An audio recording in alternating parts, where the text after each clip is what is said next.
Fill her up. You're listening to the Gas Digital Network. Conceive, believe, achieve. Shut the f*** up. You're listening to Believe You Me with Michael the Count Bisping. You know my name yet? And Anthony Lionheart Smith. Ladies and gentlemen, welcome to the Believe You Me podcast. We have got an epic show for you planned today. We are joined by the one and only Dan 50K, Save the Day, Ige. He's joining us in just a minute. We've got the one and only Payton Talbott, just got a knockout, 17 seconds, 19 seconds, regardless, just a few seconds. He'll be joining us. We've also got Joe Pyfer that knocked out Marc-Andre Barriault. And we've also got President Awesome, the president of Karate Combat, who choked out a madman at his own event on Friday night, and he's going to give us the whole story. So, and on top of that, we got UFC 303. We got lots to discuss, to digest, and we've also got Mike Herringbone. How are you, Mike? Oh, man, last and least, for sure, in the list of things that we have on today's show. I am so excited, man. That was one hell of a card on Saturday night. It really was. It really was. And quite a turn of events. I mean, it was just unbelievable. From where the card first started, of course, Conor McGregor, co-main event was Jamal Hill, Carlos Ulberg, and then the changes kept on coming. Anthony Smith steps in against Ulberg, then Ulberg's out, then Roman Dolidze steps in. We'll talk about that in a second. Diego Lopez is fighting Ortega at 145. Then it becomes 55. Then 4 hours before, Dan Ige steps in. I mean, just a wild turn of events, but a great event nonetheless. I do want to talk about the main event. Of course, we've got a lot to talk about there, but I guess we'll just quickly start on Anthony Smith. I spoke with Anthony. Well, I say spoke, exchanged a few text messages this morning. He's okay. Listen, it was a roll of the dice. It was a roll of the dice stepping up on short notice. I know he said that he didn't feel like short notice, but it was. And there was a change of opponent, Roman Dolidze, who had a very different style from Carlos Ulberg. But he doesn't want me to sit here and make up excuses for him, you know. I texted him this morning and I said, look, listen. I said, how are you? He said, well, you know how it goes. And by that, I think he meant, you know, he's not doing too well and he's pissed off and all the rest of it. And that's how it is. You know, you're licking your wounds, you feel depressed for a short little while. I said, look, listen, trying to cheer him up. I said, if you look at it through the lens of being a provider, of being a family man, of being a husband and a father, which is ultimately your greatest role in life. That's my first and foremost. That's my most important job. If you look at it from being a provider and taking care of your family, you did an amazing job, right? So look at it from that lens. Now, once you get past that part and you look at it from a fight career, listen, I want to choose the correct words because obviously I want to be very respectful. It wasn't the best performance. We'll just say that. And everybody knows he got tired very quickly. When you're tired, it's the loneliest place on planet Earth. You can't fight at a good level when you're tired, right? And he's got to stop taking these short notice fights. It's as simple as that. He really does, because one day, of course, it's great when you roll the dice like that and you pull it off. You're a legend. You got a big check for doing not much work. The public thinks you're a badass and all the rest of it. But when it doesn't go your way, which is more than likely the case, unless you're training all the time, really training all the time and really living a disciplined lifestyle, you know, it's going to cause your career to take a hit. So it's a loss. It's a loss to a middleweight that took it on short notice, right? It's you know, it is what it is. It's back to the drawing board. He's still 35 years old. He's just got to get super disciplined. He's got to make sure that he puts his career, he gives the career the respect that it's worth, because he's a super talented guy. He's a great guy. We all love him. He's awesome on the podcast. He knows the sport inside out. He's been around it for bloody years. He's a 53 professional fighter or something. So he's a very, very experienced veteran, and maybe that's even costing him a little bit because he's so comfortable with that. He's like, yeah, I'll step in, I'll fight, I'll take a short notice opponent. But if he wants to maximize the last few years of his career, he's really, really got to be meticulous in the planning, in the preparation, and he's going to be obsessed. There's a young kid that I'm kind of looking after. I'm paying for his gym fees and stuff like that. He wants to fight. I said, well, if you want to do this, you've got to be obsessed. You can't half-ass it. You got to be obsessed. Now, of course, as I say, his first job is being a father and a husband. Outside of that, you got to be obsessed, you know? And being obsessive isn't taking short notice fights, rolling the dice, you know? So anyway, it's disappointing. You know, we were talking about doing a live stream. I'm glad we didn't because, you know, it's like, Jesus Christ. What are your thoughts, Harrington? Yeah, I mean, I'm glad I wasn't live streaming. I mean, for nothing else than I got to watch the fight with family instead of, you know, being a loser who's in the study streaming away there. But yeah, I mean, you know, it was obviously tough to watch. Anthony is a friend. You know, it does stink when I'm watching a situation where I don't want to see him get hurt, right? And I'm seeing Roman land some big bombs on him, but it's more of a thing where it's like I don't know. Can we just get to the end of this fight? Because I don't see like the turnaround coming. So, yeah, it's tough. Yeah, no, it was. And it comes down to conditioning, right? It's conditioning first and foremost. That's your first priority in any kind of sport. If you're tired, if you're a boxer, a kickboxer, if you're a footballer, a basketballer, whatever the sport is, if your conditioning isn't there, and it clearly wasn't there, and I'm not being a prick, I'm just being honest, the conditioning isn't there, then you, unless you're Alex Pereira and you've got insane knockout power, you're not going to win. You're just not. And the conditioning has to be there. And to get the conditioning, you've either got to do what Dan Ige did and be training for a fight and be 3 weeks out, or you've got to live that lifestyle. You've got to be disciplined. You've got to be obsessed. You know, so it's a real shame. It was hard to watch from a personal standpoint. Of course, we're all rooting for him. He's a great human being, you know, so I'm disappointed for him. I'm a little frustrated as a friend and as a fan. You know, it's like, fucking hell, because he's got a lot of potential. He's just got to now be very meticulous, as I said earlier, with the next phase of his career. So, that's a real shame. Well done to Roman Dolidze. You got to say well done to Dolidze. He took it on 9 days' notice, you know, and he stepped up a weight class. So, you know, it was worrying because he kind of charged Anthony and Anthony kind of stumbled and went down and he landed some big bombs, some big ground and pound and stuff like that. So, fortunately, he didn't get the finish, you know, so he was able to see the final bell. It does feel better as a fighter. Trust me. You know, there's the moral victory of seeing the final bell as opposed to getting finished. Third round, he did. It was a much closer round in the third round.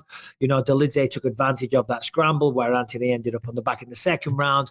But it all comes down to conditioning. It comes down to conditioning and prep. So there it is. Well done, Dolidze. Commiserations to Anthony. But we do have Dan 50K Ige, Mr. Save the Day. He will be joining us in just a second, I think. This episode is sponsored by BetterHelp, which offers convenient therapy done online by licensed professional therapists. So if you're thinking of starting therapy, this is the way to try it. If you have anxiety in itself at starting therapy, which trust me, it can be quite nerve-wracking. You've got to look for a therapist. You got to get in the car. You got to drive to the other side of town. You got to find a parking space. You got to walk in the office, say, hey, I'm here to start my first thing. And then you got to sit down in a room. If you're suffering from anxiety, that alone will stop you. If you're thinking of starting therapy, give BetterHelp a try. As I say, entirely online.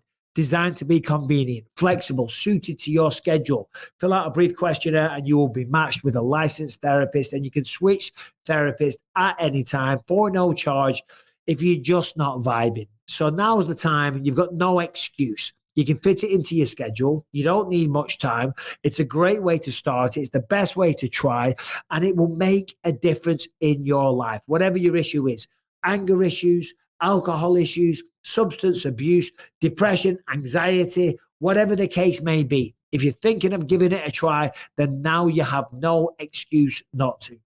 Go to betterhelp.com/believe to get 10% off the first month. I say it all the time.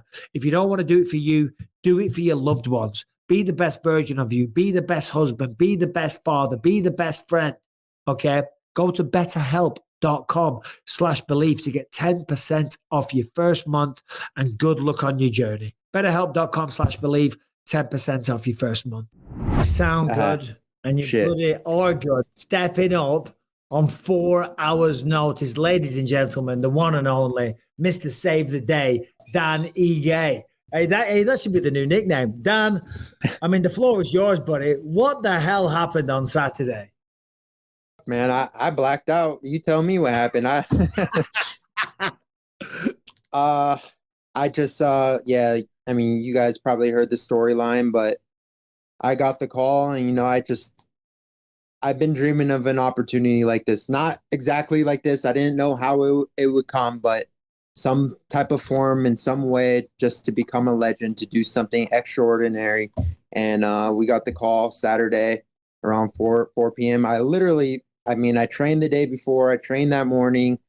I was recovering, getting ready for Monday, just getting my body. I was getting a deep tissue massage and had 10 missed calls, literally 10 missed calls from Hunter Campbell, Ali. He's not even my manager. People are just trying to get a hold of me. My mom, they somehow got a hold of my mom, my wife. My wife comes up. They're like, dude, you're getting like SOS alerts. So I'm like, what's going on? And finally, Ali calls me right there. I answer the phone. They're like, brother, some Ortega's out. There's an opportunity for you to fight tonight. And I was like, no, like, it's not even possible. And so I'm like, yeah, let's do it. I didn't even think it would actually like happen. They're like, let's do it. So he's like, okay, hold on, I'll call you back. So I'm just sitting there waiting. I'm like, this is crazy. Like, can this really happen? I get a call back. They're like, start packing your bags. I'm like, what do I? So I'm running around the house. I'm like, what do I need? Like, mouthpiece cup. And I was like, well, I don't have my cup. It's at the gym. So I call Eric. I was like, bro, are you near the gym? Grab my cup. So he grabbed my cup. We had to size up on the cup, but Wow. Yeah, dude, it was a crazy, what a experience. Well, I'm not surprised you had to size up on the cup because you have got some big balls, my friend. I'm not sure if that was a joke or if that was serious, but man, talk to me about those emotions. So you're getting a massage, right? And you were supposed to fight in a few weeks' time, correct? Correct. July 20th.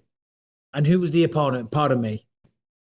I had multiple opponents. So originally I was supposed to fight Joe Anderson Brito, the one that called me like 8 times. Remember him? Yeah. You're like, Dan Ige, what's the problem with Dan Ige? Remember? Yeah. Then they gave me Sean Woodson as a replacement. And then something happened with him. Then they gave me Chepe Mariscal, another up-and-comer, pretty good, 3-0 in the UFCs. So I said yes to that, and then all this happened. I had no clue I'd be fighting. I was planning to fight on July 20th, and that's kind of how I was approaching my day. I was like, hey, we're getting end of the week, get my last hard workout in Saturday, recover Sunday, we'll get back to work Monday. And I got the call, and it was all, there's no time to think, there's no, I mean, I had that initial like nervous energy, like excited, like grabbing shit, sourdough bread. Like, what do I do? Like, I don't know. I'm just sourdough bread. Why sourdough bread? I don't know. I was in the kitchen just grabbing things. Like, what am I doing? What do I do with my hands? Yeah. Well, I can only go on. Sorry. No, I was just like, I gotta eat. I gotta fuel. I'm like starting to grab things. I'm like, what do I need? I start hydrating because I was like, if I'm gonna fight, I need to be hydrated. I didn't even know I had to weigh in Bisping. I didn't know how this was working. They told me, they're like, what do you weigh? I was like, I was 164, 165 this morning, somewhere along those lines. So they sent me the contract. It said 165 for the bout agreement. I didn't read. Only thing I read was the numbers because I was like, sweet, okay, the money's in there, we're good. Let's go. So nice I get to number. the arena. I don't know details. A pretty good number. I wasn't. I said this earlier, but people can easily negotiate themselves out of a deal. You know that. And this wasn't although money's a big part of it, I want to get paid. I want to be treated fairly. This wasn't about the money for me. This was to earn something that no money can buy. My coach said it well. He's like, it's like you almost gained some sort of immortality. Like I gained some sort of status that you just can't get. So the purse was that's the cherry on top. I got paid. I'm happy about it, but But anyways, yeah, back to the bout. It said 165. So I show up to the arena. They escort me. I go through this room, like a VIP room, jelly rolls over there. I'm like, what's up, jelly roll? And fucking Dana, Hunter, everyone's there. They greet me. They take me to the scale. The whole commission's there. They're like, all right, strip down, weigh in. I'm like, oh, is this an official weigh-in? Let me go take a piss real quick. So, because I'm super hydrated. I just started drinking water, getting ready for a fight. So I go take a piss, come back, boom, 164.5. Thank God I was, because had I been like 166 or I don't know, does the fight happen? Do I get fined 20% of the money they just offered me? Like, that's a lot of money. So anyways, yeah, we make weight and the fight's on. They announce it. I'm like, I'm fighting in 2 hours. Let's go. I mean, that's unbelievable, Dan, and all credit to you. A lot of people always say, and it's true, it's incredible what the UFC are able to pull together last minute, which is true, but they wouldn't be able to do it unless they had people like yourself with that kind of warrior spirit. And I know that sounds like a cliche term, but it's unbelievable, Dan. And as you say, I mean, that has to be a record that's never going to be broken. To take a fight on about 4 hours, is that what it was, 4 hours? Yeah, just about, because I had missed calls. I was finishing up on the massage table right around like 4:15, and that's as soon as I called him back. And then, yeah, I was fighting at 8:15 p.m. Yeah.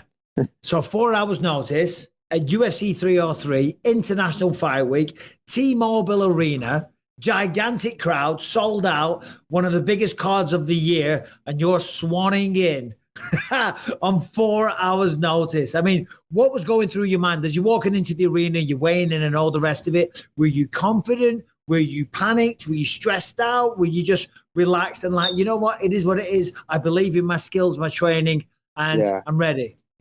I was confident in my ability and my cardio. Like 3 weeks out, you're usually feeling pretty good, right? You're kind of starting to peak. So I'm feeling good and I'm feeling confident, but there's a lot going on. There's media, there's cameras in your face, there's people asking you questions like, how does this all happen? So once I did all that, did my like USADA test, had to piss in the back, I just took a moment to just like breathe and just like calm down, calm the nerves, start trying to get in my zone. But like game plan, like there's no game plan, right? I've watched him, I've seen this guy fight, I know how he fights, but I can't sit there and start watching tape and trying to come up with a game plan. So in my mind was be in the moment and just let your instinct take over. You've trained I'm a black belt in jiu-jitsu, judo, brown belt. I wrestle in college. I have good boxing, good kickboxing, I'm good everywhere. So just trust in the 15 years of training, the last 15 years of training. And that's what I did. And I had to constantly remind myself, hey, just have fun with this, man. This is awesome. Like this hasn't been done. Have fun with it. Go out there and we put on a great fight. And then props to Diego too, man. Just the roller coaster of emotions that guy had to go through, making weight, changing opponents all last minute. I'm sure mentally that's got to with you, just he deserves a lot of credit because this fight wouldn't have happened without him too. So we went out there, we put on a great fight. We elevated each other. I didn't get the victory, but I put on a good performance. I'm not mad. I could have sat there and been like mad that I didn't get the win, but I was like, I'm going to smile. I'm going to smile right now because I'm proud of myself. This hasn't been done. And the way I finished the fight too, to go out there and just, I felt him starting to break in the third round. And that's really when I started finding my groove and like having fun with it. But again, it wasn't about the win or the loss. This was the opportunity of a lifetime that who knows, it could change the whole trajectory of my career. So I'm proud of myself. Well, first of all, you should be proud of yourself. And I think it will change the trajectory of your career. It'll go down in history. It'll never be beaten, in my opinion. I can't see that ever happening again. Diego Lopez was on a meteoric rise, one of the hottest prospects, 3 first-round stoppages. You walk off a massage table, walk into the T-Mobile Arena, you give him a great fight, and you say you were starting to break him. You were literally breaking his face in the third round. When you started to land with some of those right hands, he looked a little bit wobbled, and I was like, oh my God, he's going to do it. He's going to get the finish. And then he hits you with a good calf kick, kind of gets a scramble, but you get on top, it's landing some big shots. I mean, talk to me about the excitement in round 3 when you're like, oh my God, I'm going to do it. Or were you just completely dialed in, zoned in? I remember I hit him with one shot round 3, and he wobbled back, and then I saw him look up. He took his eyes off me and looked up at the clock, and there's probably like three and a half minutes, and I was like, oh, he's done. And that's a good feeling when you see your opponent look at the clock. You're like, oh, I got him. I was like, there's a lot of time when you're tired and you see 3.5 minutes. That's a long 3.5 minutes. So I just, I was confident right there. I stood my ground. I remember he countered me with something, but like I ate it, and then I came back with something, and I saw him back up again, and then he started like grabbing his throat and like grabbing his face, and I felt something change. You feel his spirit kind of diminish, and that calf kick, he hit me with a good calf kick, kind of got me off. It hurt, but it got me off balance, and he grabbed onto me. And I was like, he was kind of on my back again for a second. Then I shucked him off, and I ended up on top. You can go back and be like, man, should I have stood up? He had a good guard. He knew how to survive, right? He's like, man, if I could just survive for a minute, I'll probably win this fight. So I was just on top trying to inflict damage. I hit him with some good shots. Didn't get the finish, but the standing ovation at the end was something I've never just sold out crowd, 19,000 fans. He was getting interviewed, and Rogan's like, stay there for a second. I'm going to interview you after. And just everyone was on their feet. Just, I can't explain that feeling. It was the best feeling ever. And, I mean, as a world champion, like you've experienced that, and it was the best thing I've ever felt in my life. And, I don't know how to top it. The sphere. It's hard. It's hard to top it. We'll get to the sphere in just a second, but those are the moments that you dream of when you first put on a pair of gloves, when you first walk into a gym, going through that kind of experience that you did Saturday night. You'll forever be a legend, Dan. I'm telling you, that will. Thank you. I mean, yes, you didn't get the victory, but your stock has elevated so much. You proved who you are as a person. You stood and went toe to toe with Diego Lopez. Almost got the finish in round 3, and 100%.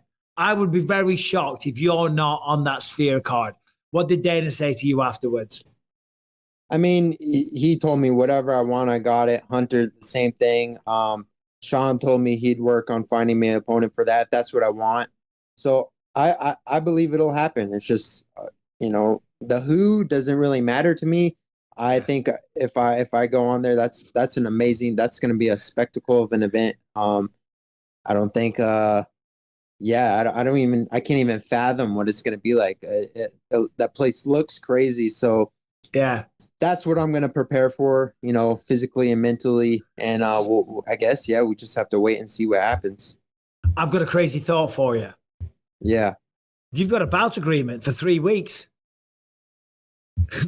Dude, you haven't got a mark on you, buddy. Look at you. You still look fresh. You just had a nice little move around. You had a good sparring session Saturday night. Yeah. You got used to the crowds. 3 weeks. Is that at the Apex? Where is it? Well, it's funny because I never got a bout agreement for that fight. I was waiting because of all the changes, but you never know, man. You never know. So my leg's a little sore, but we'll see. You should message Dana and say, listen, give me the original fight and give me the severe. That's 3 paydays for 1 training camp. I mean, come on, let's go. Unbelievable. I like what you're thinking. I like where your head's at. No, unreal, Dan. Unreal. And you should be proud of yourself. It's unbelievable. Talk to me about Diego. Did you guys share some moments afterwards? Because he seems like a class act and a great fighter. Yeah, dude. I mean, he's a great kid. Immediately, I told him, I was like, hey, listen, dude, you have a really bright future. Keep your head on your shoulders. Just keep doing the right thing. Keep showing up. I know he came from nothing. So his rise in the UFC, I was like, just, stay humble. Keep doing what you're doing. Don't change anything. And he was very receptible. And he's like, brother, if you need anything in Vegas, you need training, you got it, but you never know how that goes. We could end up fighting. Yeah. We might fight at the Sphere. Do a rematch. 5 rounds. Hey, brother, listen, I'm not going to take up too much time. I'm assuming you got a lot of interview requests today. A few, yeah. Yeah, because you're the man of the moment. Listen, that was some legendary shit. So as I say, I'm not going to take up too much of your time. I just wanted to hear it from you. Say congratulations in the fight, in the attitude, in what you showed. You showed who you are. That's something you're going to take to your grave. Your children are going to be proud of that. You're going to talk about this and look back in years to come as the day, you saved the day on 4 hours notice. It's wild, man. It's wild, man. Be proud of yourself. Your whole team are not that proud of you as well. So enjoy this moment, and I look forward to seeing you kick some ass at the Sphere. Thank you so much, Bisping. You're a legend. Your words mean the world to me, and I really appreciate it, and thank you for your time. No, I appreciate you, brother. Okay, enjoy it. Yep. Take care. Bye-bye. All right, there he is. 50K, Dan Ige. What a legendary story. And as I said to him, that's going to go down in history. Unbelievable. We would love to pontificate and hear your thoughts, Harrington. But we have guest after guest after guest joining us real quick. Alex Pereira. Oh, my God. The main event, the main talking point. There's so much to digest, so much to get into. But Payton Talbott's going to jump on in a minute and bloody interrupt us. Joking, Talbot, if you see this. I thought Yuri Prochazka was going to have a better day. I picked him to win, right? And a lot of people gave me a lot of abuse. I was like, Jesus Christ, it's a pick. It's nothing personal. I don't think I'll ever pick him again, against him again, right? I mean, that was his best performance. He was so clean. He was economical with his strikes. Everything that he threw was perfect. The left hook was devastating that he dropped him with at the end of the first round. And then that head kick, that was so clean at the start of round 2. I mean, Yuri, he's a warrior. He's a fantastic fighter. He brings a lot of entertainment. He's got a super aggressive style. Takes 2 to tango, but Alex Pereira was he was levels ahead. It's as simple as that. Harrington, your take. Well, did you see I think it was his coach and translator talking after the fight that they saw the video of Yuri blocking the calf kick with his hands down, and as soon as he sent that to Pereira was like, okay, I'll set that up, for the head kick. I mean, we're talking levels and levels beyond, what people would consider, when they were talking about blood sport and gladiators and all this stuff. Like, this is high level mixed martial arts, and I don't know how you pick against Alex Pereira going forward. Yeah. I mean, first of all, do you want to just back that microphone up or lower it a little bit? It looks like you're trying to, I don't know, give it some kind of. You're doing something to it. You know what I mean? You look like this. You like this. You know what I mean? You're sucking the microphone. Okay, just lower it a bit or do something. Bloody hell! I've got a forehead and a microphone, but you're doing a great job. No, you're right. They spotted that on social media. And I'm not surprised Yuri was paying extra special attention to the calf kicks. He's one of the best calf kickers in the game. So, of course, you're going to have a game plan for that. But never mind that. Payton Talbott joins the show. Payton, how are you, brother? I'm good. How are you, Mike? Good to meet you. I'm good, man. Yeah, likewise, buddy. Good to speak to you.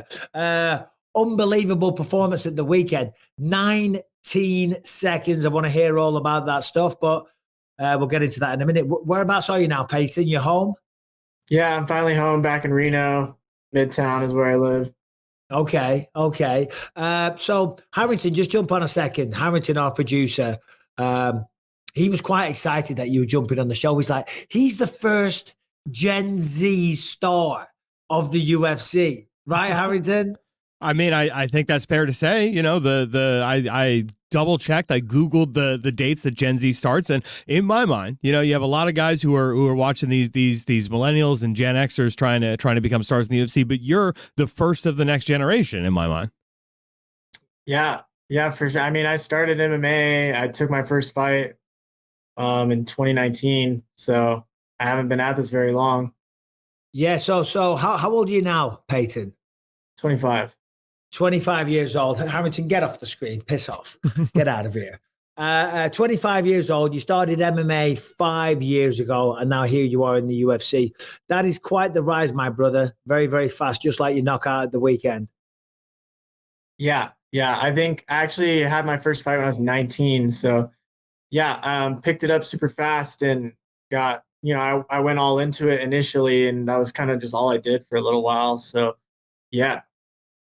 Nice, nice. So you're on quite the tear in the UFC right now. Last time it was Cameron Simon. Cameron Simon, you got the finish in round 2, I think it was. Cameron Simon had a tremendous amount of hype around him. You step in, you finish him, you land some beautiful shots on him, and then you follow that up with this knockout at the weekend. Talk to me about your experience at UFC 303. It was a big learning experience. A lot of new things came my way, and life was just going by real fast that week because everything's new, and you're just trying to keep up mentally with everything. But it was a good week. I really enjoy it. Like that's like a week of work for me. That's my week on the job, and I was happy all week aside from the weight cut. So I love my job because I just get to show up and experience all of that, and then go and celebrate. So it was a really good week. 10 out of 10. I'd do it again. Yeah. I bet you would. I was saying on my YouTube channel, that was one of the cleanest right hands I've seen. Do you have a boxing background, or did you literally just start with mixed martial arts? No, I boxed for like 2 months when I was, I think, like 12 years old, but I got my ass whooped. I took a fight against a kid that was like 5-0. I had to go up a weight class. It was awful. And I quit after that. I mainly just started with mixed martial arts striking, which is cool because like you don't have to adapt anything. You just start right in the principle. Yeah. Well, as I said, the right hand was absolutely phenomenal. Listen, it's one of the most basic shots in the game. You kind of, if I remember right, you threw the jab, he threw a kick, 1, 2, boom, and that was kind of it. I was going to say, was that kind of the game plan? Of course, the game plan's always punch them in the face, but was the right hand a clean right hand? Was that something that your coaches said, listen, this is the shot that he's open for? Yeah, that's actually funny because we were drilling that all camp. And then in the back room before I walked out was that like jab, stutter step, and then like paw the hand down. Because he likes to keep this like front hand out. Like he was doing that a lot in prior fights, which really frustrates people. So yeah, my game plan was just to get around it by jabbing, pulling on the way back, and then opening that up for a cross. And that like hop step in I did right when he threw a kick, which was always the intention to step in on kicks. That's what I always do. But I didn't even know that he was throwing a kick. It just happened that way. But yeah, I hopped in, and then there was just no telegraph. I just turned my shoulder over, and the right hand was there. So I'm just looking at your record here, 9-0. Congratulations, unbelievable. 7 knockouts. So before that, it was the Apex, I think, right? Yeah, Apex for 2 fights. Yeah. Apex for 2 fights, and of course the contenders at the Apex. Talk to me about the difference of feeling after competing at the Apex, which of course it's a privilege to sign with the UFC, and that's where you start and you work your way up to be a part of UFC 303, sold out crowd, and then to get the knockout like that. Talk to me about those emotions. It was just so much more fun. Like walking into the Apex is like, it was very easy for me to like focus and lock in and stay like, keep the task at hand in my mind. And then walking into the crowd is a little bit more distracting. It was my first time ever being in there. I've never been to a fight event. So when I was walking out, I was like looking around at how big the arena actually is. Like I did not realize how big it was. So, but despite that, I was just trying to be present while I was walking out. And that was part of it. I was just noticing like how different it was. But I loved it. I want to just always compete in front of a crowd. Like you don't get to hear as much as like the thud of the shots and everything. It's not as intimate in that way, but the trade-off is feeding off the energy of a live crowd. There's nothing like that. Yeah, that must be crazy. If you've never been to like a big UFC event and then you're walking out, that's your first time, and you're looking around. How do you deal with those emotions? You seem to me, and this is the first time that we've spoken, you seem like a very centered, like emotionally stable, intelligent young man. So talk to me about the mental prep for something like that. The mental prep was just like enjoying everything and just like all that stuff.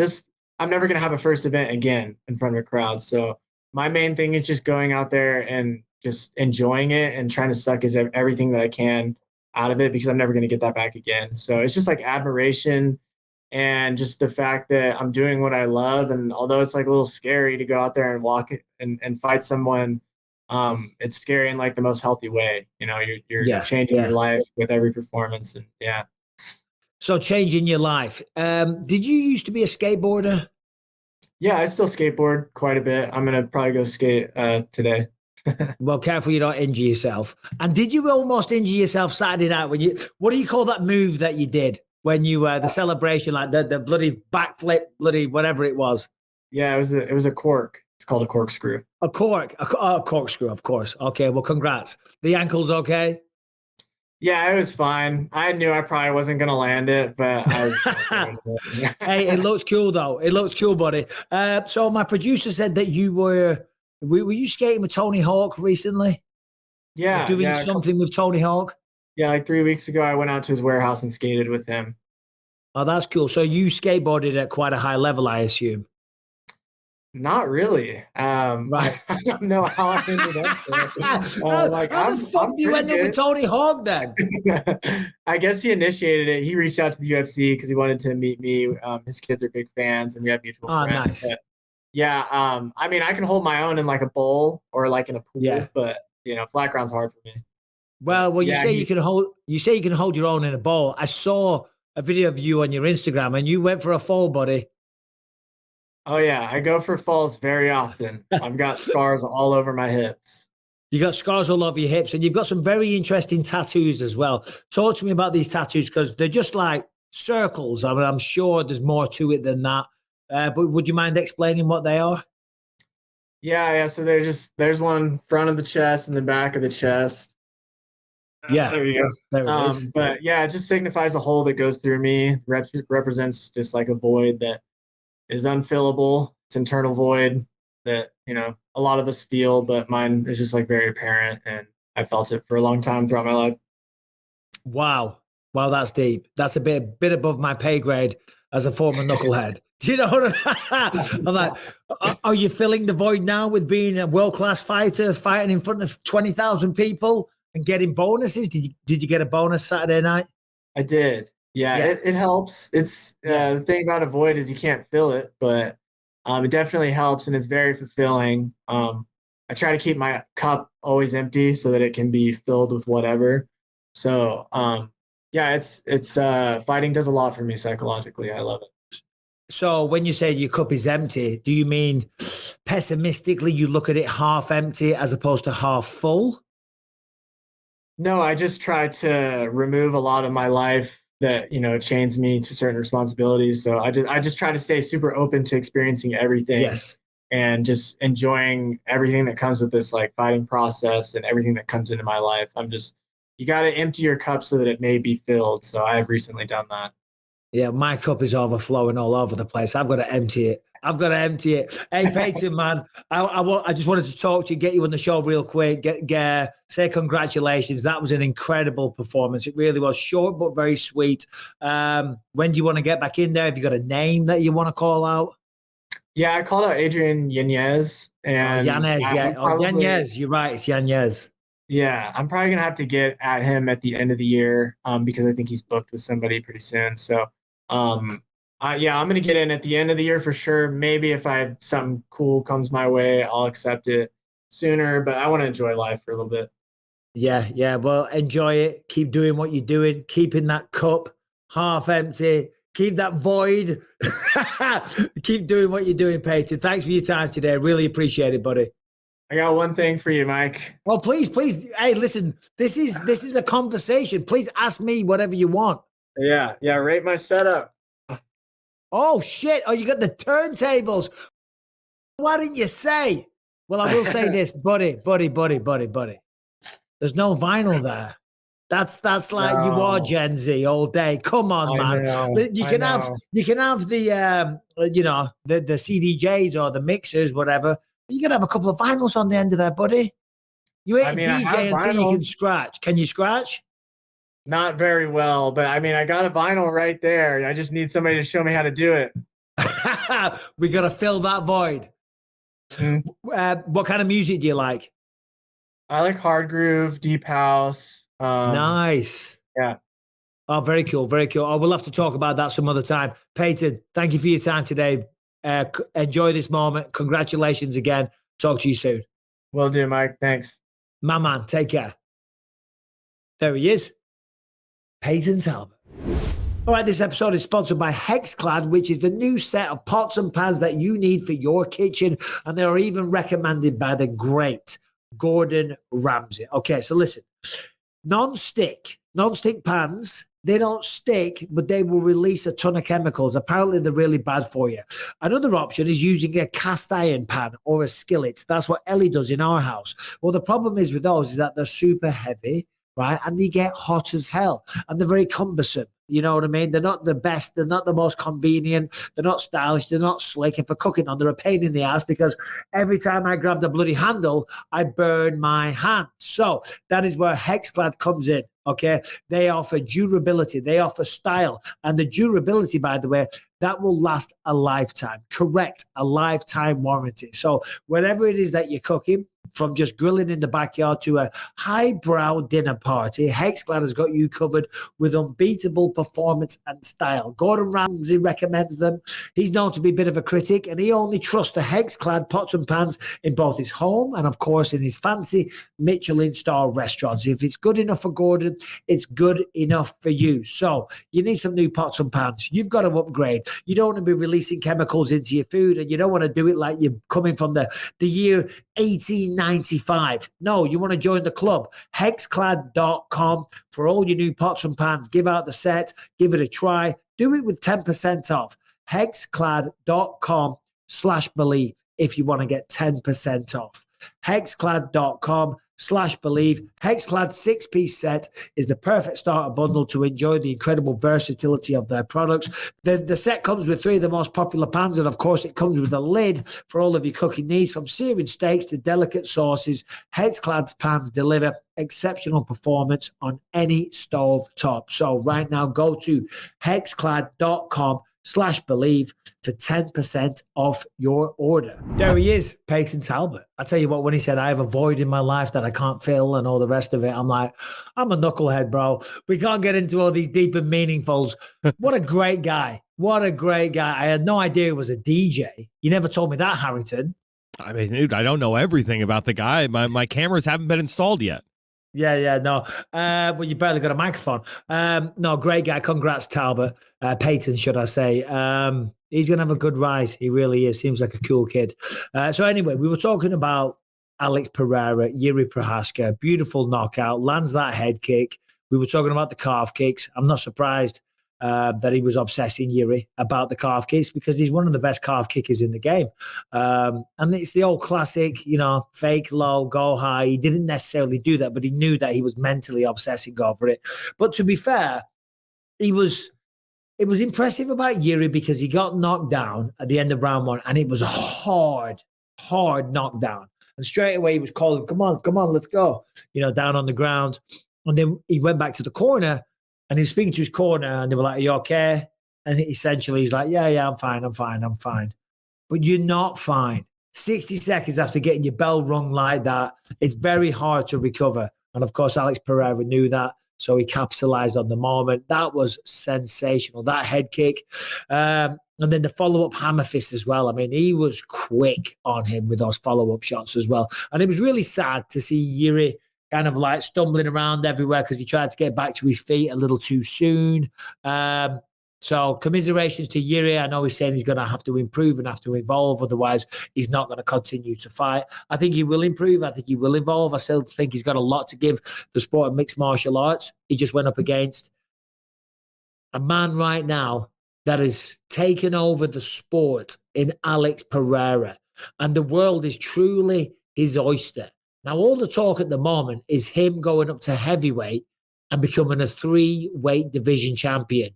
Joe Rogan was asking him about it. Dana was talking about it at the post-fight presser, saying Rogan was going on to him about it. Dana said, we'll see how this thing all plays out. I would love to see him go up and challenge for a 3rd belt. And yes, and give me your take in a second, yes, there's Magomed Ankalaev. That is, of course, without a shadow of a doubt, at 205 pounds. That's the next fight. It has to be. You're looking like you disagree there, Harrison. I look, I don't know who's excited to see that fight. I'll tell you what fight I would be excited. Well, that was going to be my point. In line, according to meritocracy, the next guy to get a shot should be Magomed Ankalaev. But I think when you've got a guy which is like dynamite in a bottle with Alex Pereira, who's become this massive global sensation, that's knocking people out, headline 300, headline 303, right? He's a knockout artist. He's insanely popular. And I would say outside of Conor McGregor, probably the biggest star in the UFC right now. I say, and I don't know all about the other side of the business, I'm not a promoter. If he fights Magomed Ankalaev and he loses, okay, that whole narrative is done. I say, let him try and create history, just like Dan Ige did. Let him try and become the first ever 3-weight champion. The fact that he's taking these fights on short notice, give him a shot, give him a try. The audience, the crowd, the buying public are all behind it. Let him try. And I say, not John Jones. The winner of Tom Aspinall versus Curtis Blades, if you saw my YouTube video, I was saying it, they need to go out there and whoever wins that, let's just imagine that Tom wins it. I'm not saying he does, but let's just imagine he does. It needs to be like, hey, John Jones, forget about that. You're only looking for fights with old age pensioners. I get it. You don't want a real test, which of course will irk John Jones or Stipe. It will stoke the flames for that fight. Say, but I've forgot about that. I've moved on to real tests, real challenges, people that actually want to fight. Alex Pereira, you want to move up to heavyweight? Let's go, buddy. I'll defend my interim strap against you, a man that wants a fight, while these dickheads sort it out. That's not me saying that. That's that's Tom Aspinall or Curtis Blades. They would deliver it much more politely. But what do you think? I think Curtis Blades or Tom Aspinall should stand up in Manchester after the win and say, this is the real heavyweight title, because the heavyweight title needs to be defended. John Jones, Stipe Miocic, those guys aren't defending the title. I'm defending it here in this ring, and I'm willing to defend it against Alex Pereira when he moves up. And who knows what's going to happen? One of these guys retires or whatever. This is the real belt, and it's on the line, Alex. Yeah. I agree. I would love to see it. And I just think for Alex Pereira, I mean, what a journey, what a story that would be. Because for Alex Pereira, as I say, Magomed Ankalaev, that is the next correct contender at 205 pounds. But I just don't know if that's like the blockbuster event that I think he deserves. I mean, he's already making tons of money. You see him at the post-fight presser. He's probably got about $100,000 in gold around his neck. He's got a beautiful, solid gold Rolex that he was gifted, mind you, at UFC 300. I don't know what this man's getting paid. It'll be very, very good. There ain't no complaints coming his way from him. And his schedule is insane. I mean, he's fighting every few weeks at this point, main eventing pay-per-views. Do you know what I mean? No wonder he's a happy man. He's from bloody Brazil. He was working in a factory. He was a drunk in a pub. And now he's the belle of the ball with millions of dollars in the bank. And he's done it without breaking a sweat. Do you know what I mean? Like when I was winning fights or fighting, I was covered in scars. I lost an eye and all the rest of it. Pereira never has a scratch on it. Do you know what I mean? Boom, chama, let's go. In fact, there's a video. He's in the gym today. Monday morning, he's back in the gym. And that's what I was saying before. You've got to be obsessed about this. To be a champion, to be great, to truly maximize your potential. And this kind of, in a sense, kind of goes back to what I was saying about Anthony, and it's not an insult, but it's just to anybody that's trying to maximize their career. In fighting, in whatever it is, in business, whatever it is you're trying to do, you've got to do your best. You've got to do your best, and you've got to maximize these opportunities because they go away. They go away eventually. A few losses, they go away. You get older, they go away. The popularity drops, they go away. Whatever it is. So whilst you're there, whilst you have it at your fingertips, make the most of it. Train, be appreciative. Don't look at it like this morning. I went for my run, and it's such a cheesy thing right now. Try and look at it through a lens of gratitude. You see that all over the place on social media, but it is true. Do you know what I mean? This morning I was on my run and I was like, oh God, I've got shit. Oh, I've got to get back from the podcast. Then I've got this, then I've got that. Oh, I've got another busy day. It's been a pain in the ass. And I was like, no, look at it from a lens of gratitude. And it did change everything. I'm like, hold on a minute. I'm on a run. It's in California. There's not a cloud in the sky. I'm sweating. I'm able to run, even though I've got 2 bloody bust up knees and a bad neck. I'm running. I'm enjoying myself. I'm listening to music. I'm going back to do a podcast, rather than slogging away for minimum wage in a factory or whatever. Once you change that kind of mindset, and it is kind of lecturous, and I'm not that guy, but once you change that mindset, it does make a big difference. But anyway, Alex Pereira, take a bloody bow, man. He's unbelievable. Yeah, I mean, it's I don't know, dude. That's one guy where you're like, the sky truly is the limit. Like, could you ever remember a prospect that came up where you were like, yeah, I could see that guy winning a belt in 3 divisions? That's totally within his realm of possibility. And mind you, in the 10 UFC fights, 9 UFC fights, he's done all this. It's this is a resume unlike any other. Yeah, no, it is. It is. And I put a tweet out this morning because I was fishing for a little bit of homework for a YouTube video that I'm going to do later. So it's not going to be released yet. So this is an exclusive for BYM, and we're going to have a conversation. And this is research for that. Top 5 light heavyweights of all time. Because right now, there's a lot of talk of Pereira being one of the pound for pound guys. And I think that's fair to say. And Anthony's criticism, which again was fair, is that he's kind of one-dimensional. But that one dimension is working. People haven't been able to take him down. Granted, Magomed Ankalaev has a style on paper to beat him. But Magomed Ankalaev even came out and said, no, I ain't going to grapple. I'm going to knock this guy out on the feet. He might regret that. He might change his course of action halfway through the fight once he eats one of those bloody left hooks. If he doesn't, and he does knock him out, fair play. But the question I'm getting at, where does he stand in terms of, not pound for pound rankings, in terms of greatest light heavyweights of all time? Because when you think about the greatest light heavyweights of all time, I mean, listen, number 1, you got to go with John Jones, okay? Who's currently the greatest of all time. After that, I think Daniel Cormier. Brian, just look up who defended the belt most times at light heavyweight. It'll give you a list on Wikipedia. Number 1's got to be John Jones. I know there's other people that defended the belt more than DC, but DC was running parallel with John Jones. And that was his only issue. Yes, he became the champion and he defended it once or twice, and he became the heavyweight champ, and he was a Strikeforce heavyweight champ. But I still have him as probably the second. There's Chuck Liddell, who defended the belt a number of times. Can't forget about him. There's people like Randy the Natural Couture, Quinton Rampage Jackson, Maurizio Shogun Rua, Lyoto Machida, Rashad Evans. This is back when the light heavyweight division was the glamour division. And I'm telling you then, the competition was harder. That's no disrespect to the light heavyweight division now. That's why it's not the glamour division anymore. Back in the day, now it's the lightweight. The lightweight's top to bottom stacked. But that's how it used to be. I mean, I just went through some of the names. But if you had to pick a top 5 or a number 1 for now, or just give me whatever, and Brian, give me yours, what do you think? I think 1, Jones, 2, DC, 3, Chuck. Probably I don't know. What do you think? It gets hard after that.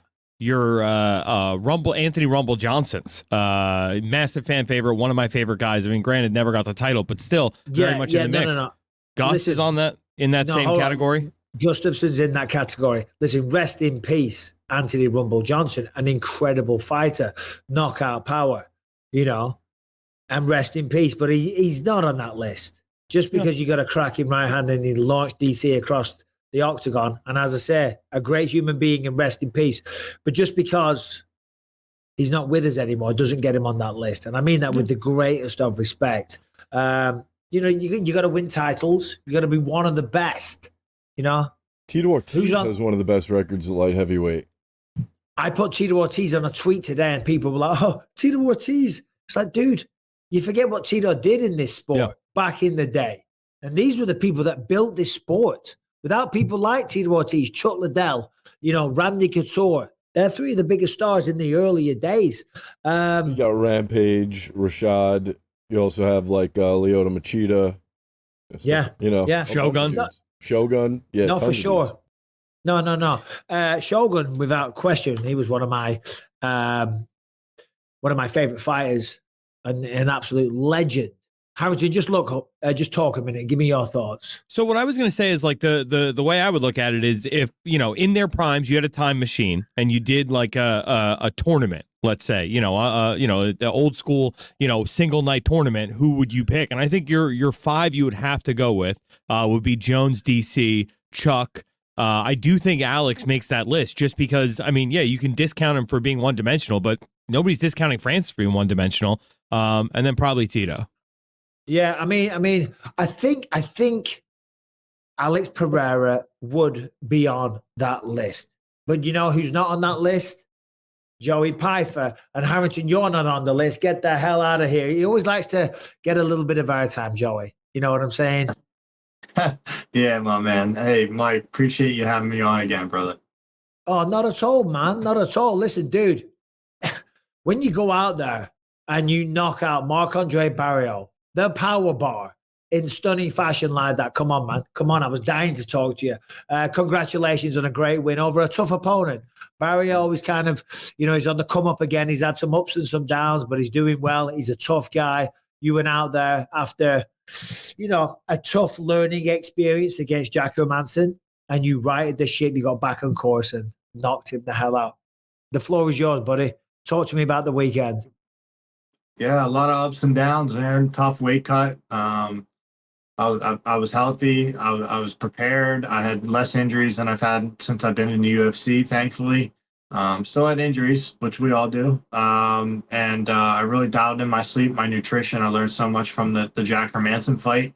And I had a chip on my shoulder, I was mad at the crowd, mad at the fans, and I wanted to silence people. And that's why I didn't do any interviews leading up. I'm still even pissed. I'm still pissed off about it. I don't feel like I'm turning into the villain guy, but I think just like being so disheartened with just the MMA fans, you could lose a decision. I was half dead that entire camp. I got through 2 sessions leading up to that fight where I only went 2 5-minute sessions that I made it to completion, and then I fought.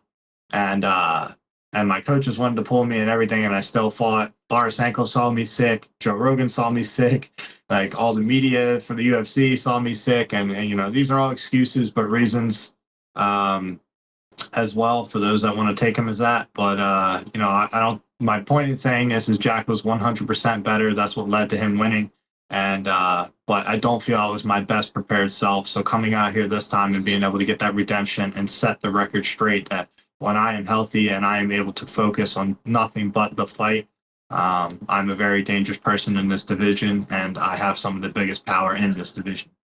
Yeah, well, without question. But Joe, listen, that was your first 5-round fight as well, and you went the distance. Jack Hermanson had been around forever, and that's the way it goes. That's why experience has to be earned. You can't give it. You can't buy it. You know what I mean? Only you as a person, and granted, you were sick, so that only adds to it. But you go out there, you've got knockout power, you're knocking everyone out, you're finishing most people, you're trying to finish them. You know what I mean? There's nothing wrong with that. And maybe you don't manage the gas tank as economically. It's all good, brother. Those people online, anybody talking shit, they have got no idea what it takes to go through that, right? Otherwise, they wouldn't be talking shit. They wouldn't be talking shit. Now, granted, you're in a great position. You fight for the UFC. You're earning money. You're on TV. So anytime you're doing that, you put yourself in the public eye. So it's the give and take. You know what I mean? You get the stardom. You get the rub. You get all the positiveness. You get the money and the recognition. You also get the dickheads. Just ignore them, man. Yeah, no, I've gotten good at it now. That's why I didn't do any media. I wasn't on my phone most of the fight week. I had my friend managing, putting up the posts and things like that for me. I try not to go on there, and it's just a distraction, man. Like, the phone is probably my biggest enemy just because I get to see everybody who doesn't matter talk shit. Yeah. And luckily now I look at it and it's kind of comical, and it doesn't hit my heart when I read it anymore. And but yeah, I don't know, man. I feel like, Mike, I'm just getting it. I'm just embracing this, like, I'm gonna be a dickhead, bro. I don't like these people.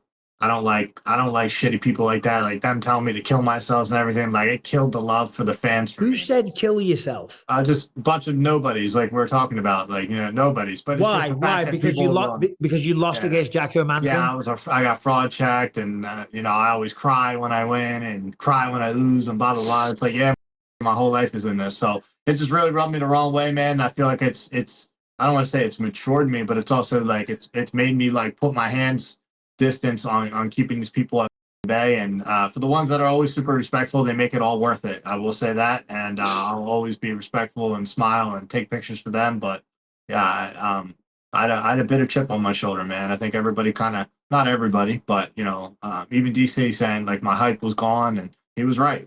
But I was also right. I said all I needed to do was knock Mark out, and I'll be right back where I was and then some. And I got nothing but respect for Mark, like you said. I think he's a great human being outside of the sport. I actually didn't know anything about him until this week with him being involved in men's mental health and everything. And I hope he's okay. And I have nothing but love and respect for that guy. And unfortunately, I hate that part of promoting it, posting that he gets knocked out. But yeah, I mean, it is what it is. That's what we sign up for. Joe, never lose that chip on your shoulder.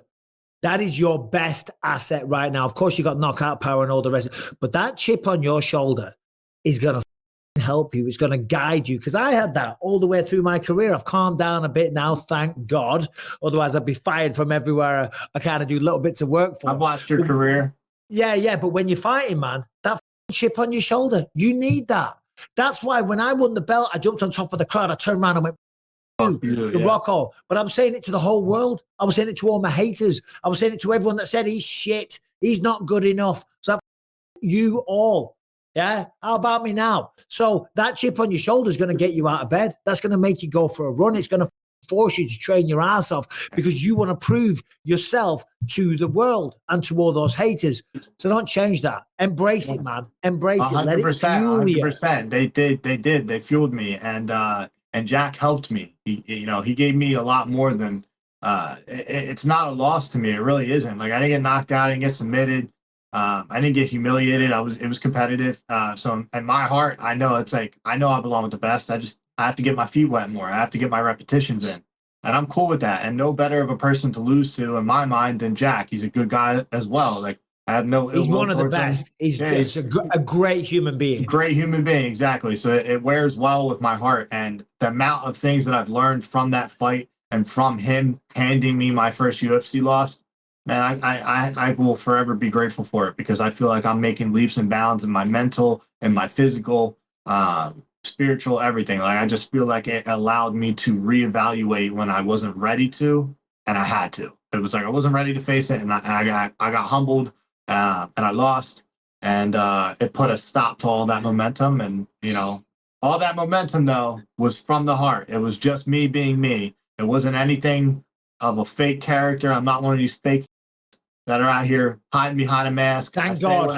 I say what I say. I say what I feel. And yeah, man. So there was never no hype. I was just Joe Pyfer, and I still am. And I showed that this weekend that nothing changes.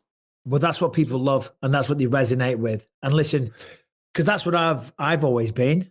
I can't really do anything else. I've always just been me, and people resonate with an authentic person. And yes, okay, they don't necessarily always agree with what you're saying, but at least you're being authentic. At least you're being true to yourself. And a lot of people may see themselves in you. You know what I mean? So just never change. Always be you. Don't try and put on an act. Don't try and become somebody else because you're not someone else. You're Joe Pyfer. You got knockout power. Go out there and try and knock everyone's head off. And that's what you do. And you're talking about Jack Manson, and maybe you learned from that. I didn't see you trying to pace yourself on Saturday night against Marc-Andre Barrios. My God, you were swinging for the fences right from the opening bell. Yeah, man. There was no need to pace myself. I know I can push 15 minutes hard as shit. And I wasn't sick, Mike. I wasn't sick. Like people can take what they want with that. Say excuse, whatever. I wasn't sick. I knew I could push 15 minutes. I trained my ass off. My gym trains so hard. It's probably why I get sick. So sometimes I have to tame it back. And but dude, I was very well prepared for it. I was expecting in my head. I didn't see the knockout. I didn't envision the knockout. I don't know why I couldn't this time. I envisioned a 3-round war and this guy trying to make it ugly and clinch and uppercuts and all this. But I was still going to walk forward, and I knew. Like I've always said, I don't look for it, but I know if I catch one clean one, I'm rocking somebody's world. And when I smell blood, I'm going to get you.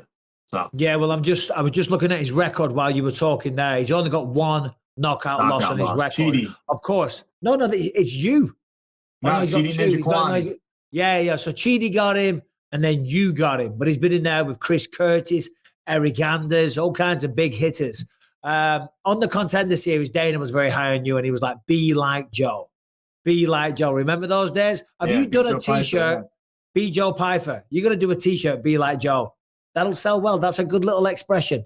Yeah, they made a couple shirts like Beat Joe Pyfer and stuff like that, but I'm not I don't know what it is, Mike. Maybe it's embarrassment. I don't know if it's embarrassment. I don't know what it is. I'm not What have you got to be embarrassed about?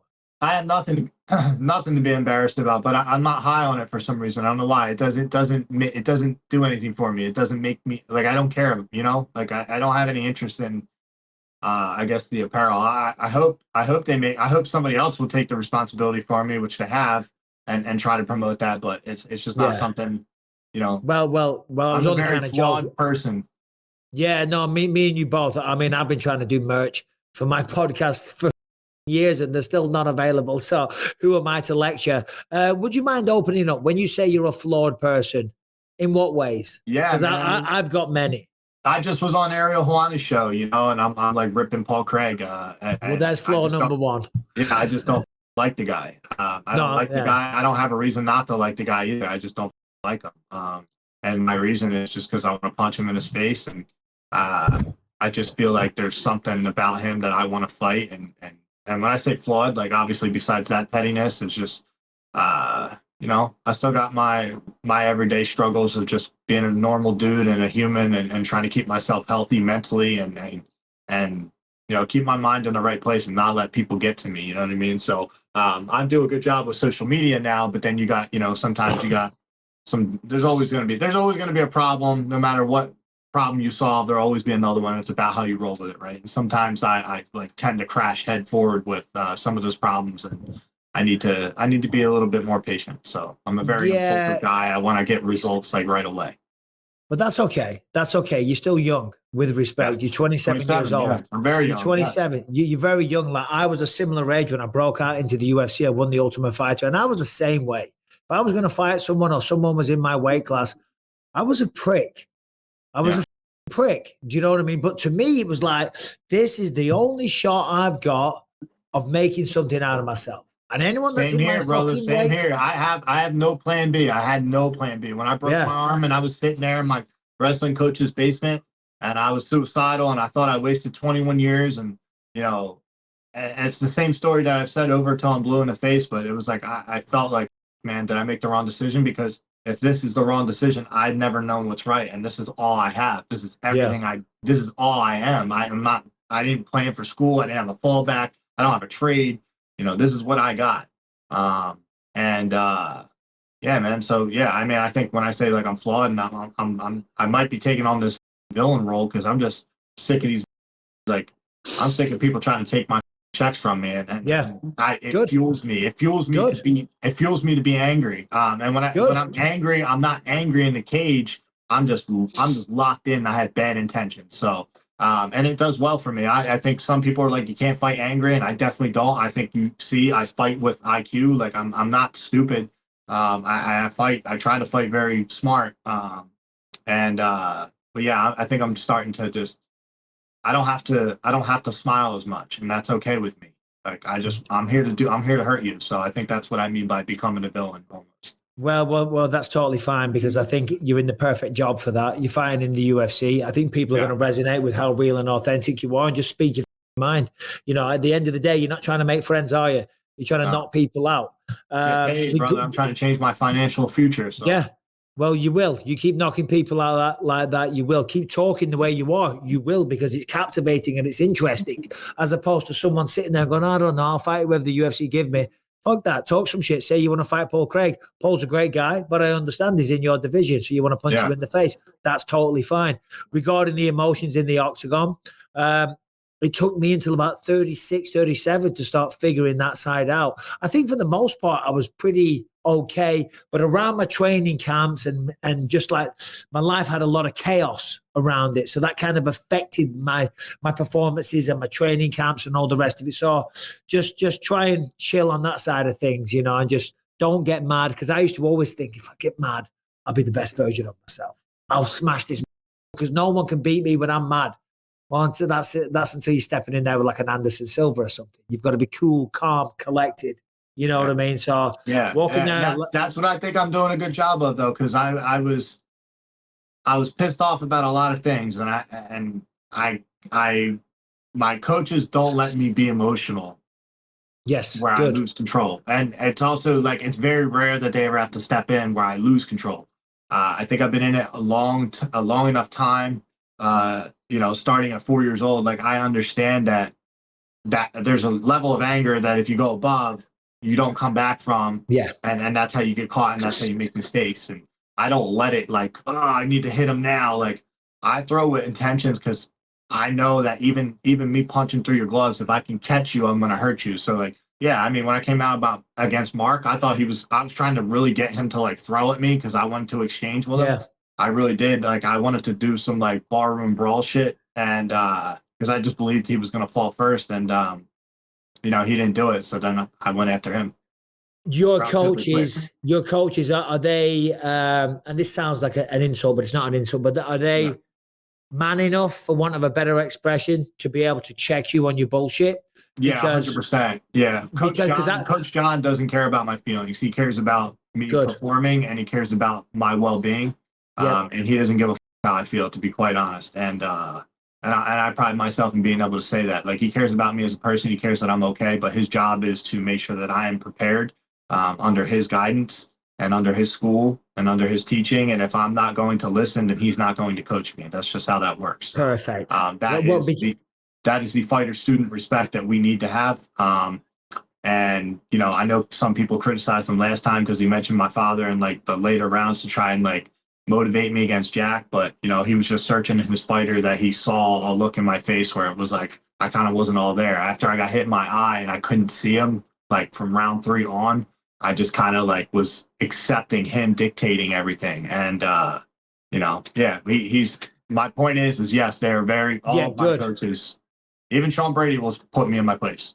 Well, good, because the only reason I say that, and by the way, off the top of my head, I don't even know who your coach is, so it wasn't like I'm basing that on anything.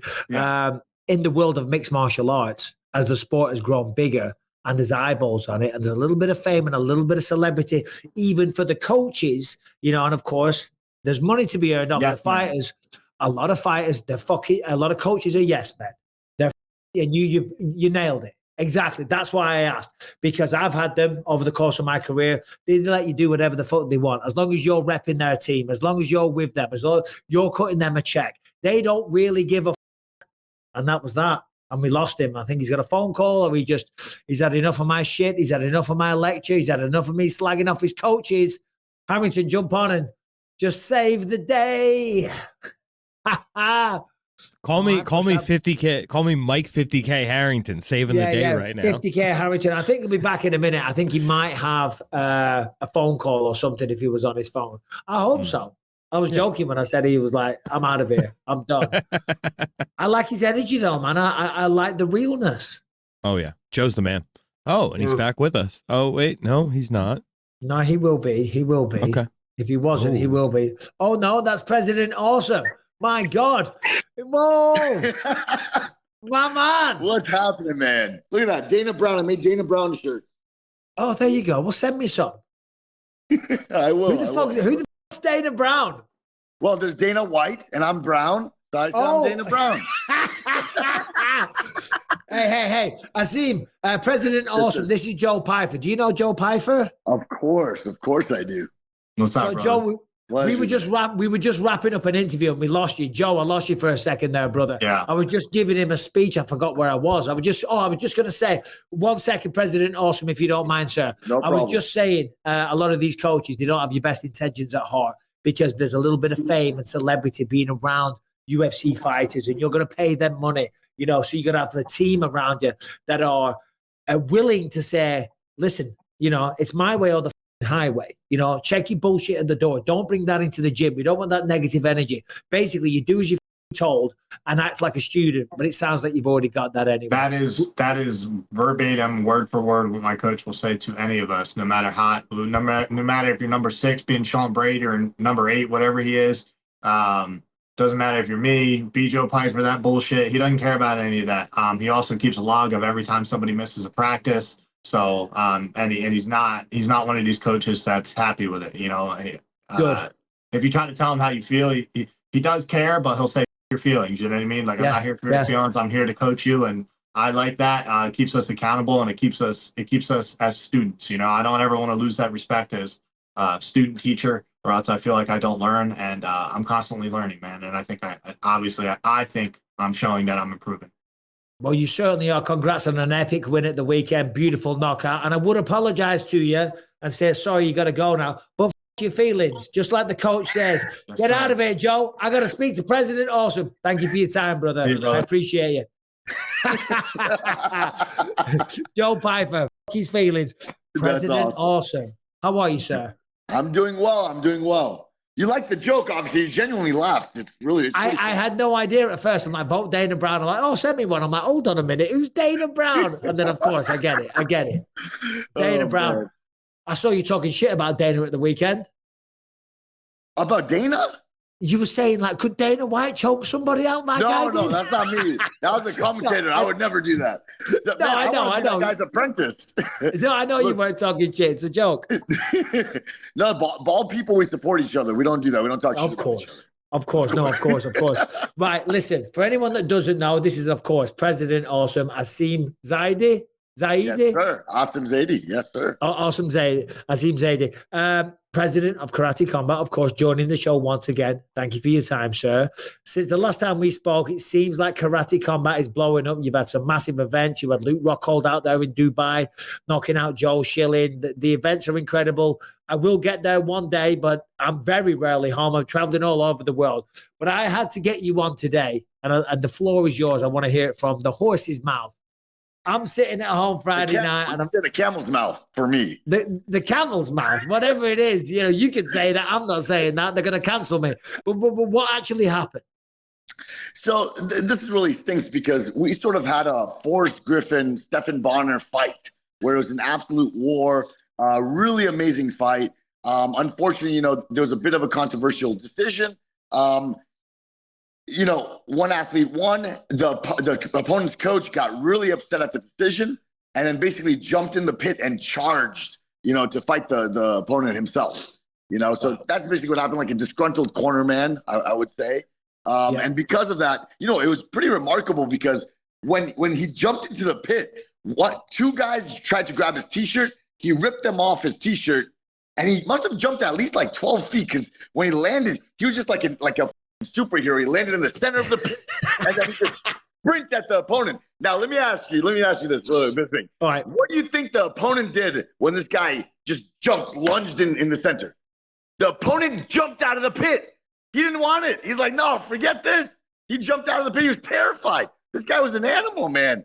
And like 4 people tackled him. He ripped away from all of them. He actually he did a technical wrestling grip escape. He broke the hands apart. He attacked the thumbs. You know about that because you wrestled. Yeah. He attacked the thumbs, broke away. Man, this guy was terrifying. I got in the pit. I looked like a confident man, but I was scared. Hold on. All I'm hearing right now, Mr. President Awesome, is that like this guy was a badass. He did a superhero jump into the ring. He was so tough and mean that everyone else fucked off. People had hold of him. He knew what he was doing. He was skilled. He knew how to wrestle. He broke the grip, and there was only one man in the entire building that could possibly take him down. Oh man. Well, I wasn't meaning to do that, but I guess it does sound that way, doesn't it? Right. No, of course. I'm joking. Hey, Brian, I want you to give us a bit of play-by-play, please, sir. Brian, roll this tape. Okay, there we go. We got the coach flipping the guy off. A couple people try to hold him, and he leaps. He reached the center of the pin, and he's sprinting. Look, a referee tries to tackle him, and he breaks the grip. He fights the hand. Good wrestling technique. Climbs up the pit to charge, and that's where he tripped up. He fell, and I was able to get behind him. He had already fought through 3 dudes. And I'm like, you know what? Let's put him to sleep. Let's de-escalate the situation. Let's eliminate the threat immediately of anyone getting hurt. And, just put a rear naked strangle in, put him to sleep. And then we can carry on with the show, right? Yeah. Hey, Never a dull moment. Never a dull moment. Definitely, man. There's a lot of, I'm sure we're going to get into it right now. There's a lot of controversy going on social media.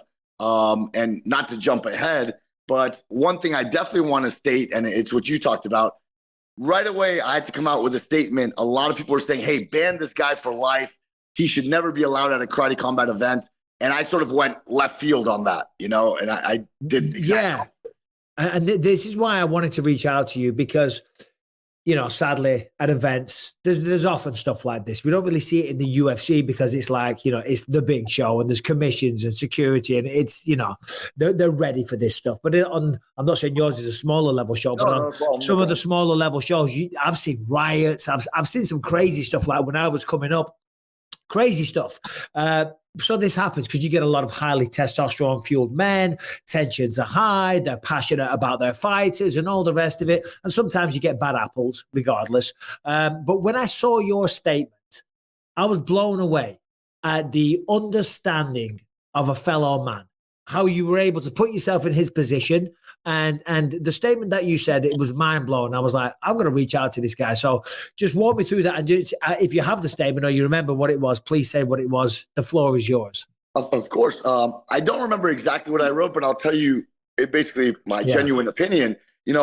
I was a coach. I was a full-time coach for a long time. And at the Goat Shed, I get a lot of the misfits, and a lot of the savages that get into MMA, they don't come up with the best upbringing or maybe, they've gone through some stuff.